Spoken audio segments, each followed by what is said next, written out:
458 Okie here with the Deerhurst channel, and working on my daughter's Ford Expedition, and it had a misfire on cylinder number 6. So I thought, I'll test the coil pack.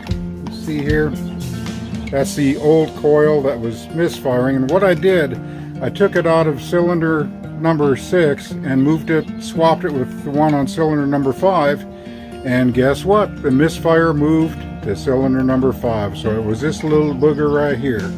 So anyhow, that worked out really good. And what I'm going to do now is put it back in there with the new one I got. Right in here is where I'm going to plug it back in. You can see the hole right there.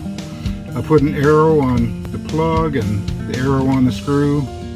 And there's one back there on cylinder number 6 that was okay. I took it off of this cylinder number 5 right here, and it was working. The misfire moved up to cylinder number 5, so the new one I just picked up from AutoZone, and I'm going to put it on cylinder number 5. All it takes is a 6mm bolt to hold it down, and then you plug it in.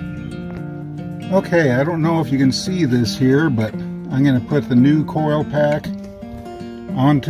over the spark plug. Just going to kind of wiggle it down so it gets over there firmly.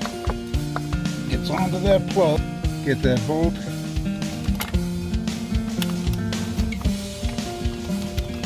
I'll go get my socket extension and make it a little quicker. There we go. Get that snug down. Just snug it up. You don't want to go super tight on there. Just nice and snug. There. Should be good.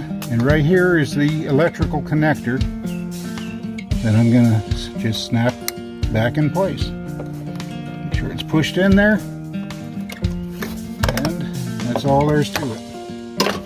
You can see right here, that's where I moved the bad coil from cylinder number 6. I moved from 6 over to 5. And the misfire I had been having on cylinder number 6, when I moved that coil over to cylinder number 5, it started misfiring there. So that's how I knew it was the coil and not the fuel injector or the spark plug. So anyhow, just a quick little tip there. Thanks for watching. Success. It's running smooth as can be.